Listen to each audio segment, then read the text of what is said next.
bit of frustration, George, I guess. Yeah, it would have been nice to get out there. Obviously, very disappointing. What did the boys get up to on a day like this? Trying to stay sane?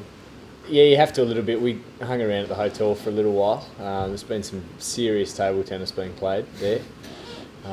So that got a fair workout this morning, and then you come here and try and make the most of it. In terms of, it's a pretty busy series, so a few blokes have had a hit, a few blokes have had a bowl just to get things ticking over or to work on whatever they need to do, given that we travel again tomorrow and play again on Sunday. So you tick over, good chance. The strength and conditioning bloke's always happy to get hold of you on a day like today and get a running session in, so you're trying to avoid him as much as you can. Just get on with it, man. It's not ideal, but you have to deal with it. Oh, they have arranged in Manchester apparently, so you should be all right. Yeah. I think a few of the guys were saying, well, Manchester and then Birmingham. A few guys reckon they've never actually got through a game in Birmingham without rain at some stage, so I'm sure we'll be all right.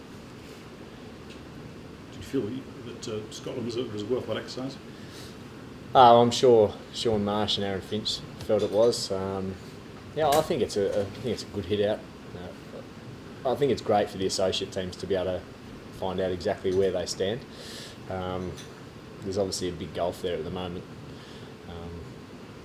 which you'd like to see going the other way, if anything. But it's a worthwhile hitter. I mean, if you play someone like Ireland, who I think are now quite challenging, quite strong, even though that game ended up being quite comfortable at 4 for 40, I'm sure England certainly weren't feeling that way. And do you feel that generally you can get quite a lot of these? I mean, the Ashes is gone, so it's very much a kind of fresh series for you guys, and especially the ones who weren't involved with the Ashes. It is, and particularly when you've lost a series, I think you try and put that out of your head as quickly as possible and really challenge the guys, the new guys, to come in. And we've had 7 or 8, and England have obviously got a lot as well, to really bring a lot of freshness to what they are bringing to training, to team meetings, and hopefully to when you actually play. I know Buff's really excited about this series because it's the first squad that he had a say in picking. So he was really excited about getting this group together. And this is, I guess, we talked about it a bit with the 2020, but also with the one-day side starting to have one eye a little bit on that World Cup and starting to focus on what the potential makeup of that side might be, what that team, what that squad might look like. I don't know if you've seen some remarks coming from sort of Australian personalities about the young lad Fawad Ahmed not wearing the sponsor's logo. Not particularly helpful for him coming into the team. Noises up like that. I don't think it'd particularly worry Fawad, to be honest. He's pretty. I mean, we certainly have a joke with him about all that sort of stuff, and a lot of guys are interested in his beliefs and the different things that he does in his life compared to what we do.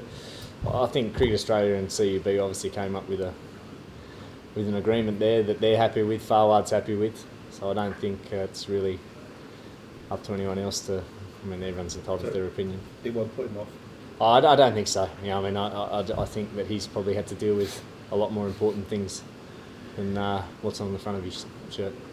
Has he said anything in camp about it? No, he hasn't. No.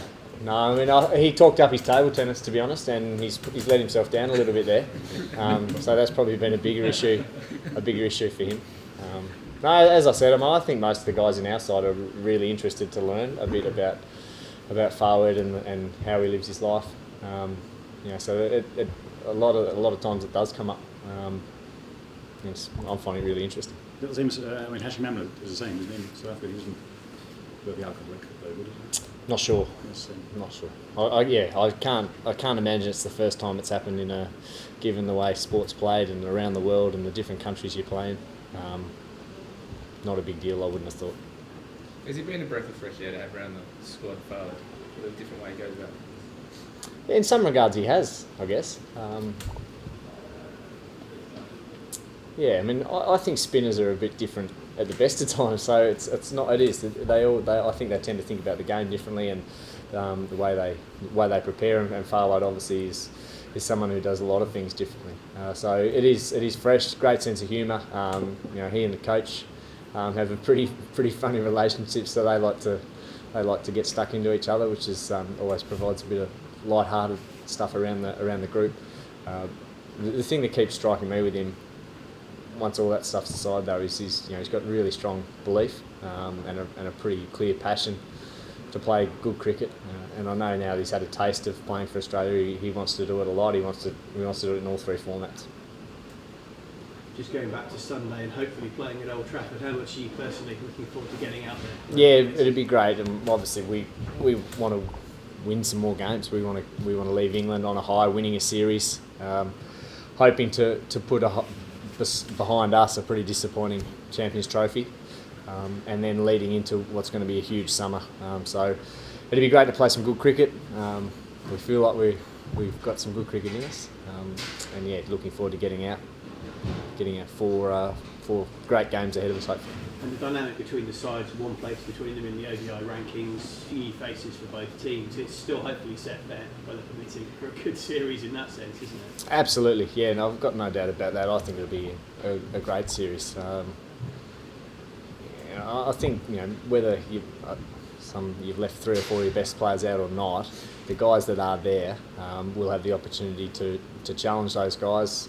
You're forever, given the way that cricket's played now in the series, you're forever having someone who is out, whether it's a legitimate, fully blown injury or they've just had a really heavy workload or what might be. So once again, England, I've got no doubt, are looking a little bit towards that World Cup and just working out who are the guys who might be the replacements, who are the backups. Is there a sense of disappointment about that? Like, would you rather be testing yourself against a full strength England at this stage, please? I couldn't give a toss who England pick. I'm worried about playing for Australia and how we play and who we pick. What the other teams do, no interest.